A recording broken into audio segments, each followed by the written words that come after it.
Good morning! Ganito yung looks ng dagat sa harap ng Amiras kapag umaga. Panatag, tahimik, walang alon.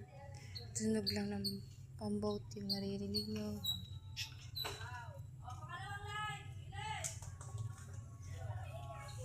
Sayang hindi ko naabutan yung sunrise. Medyo natanghalian akong gumising.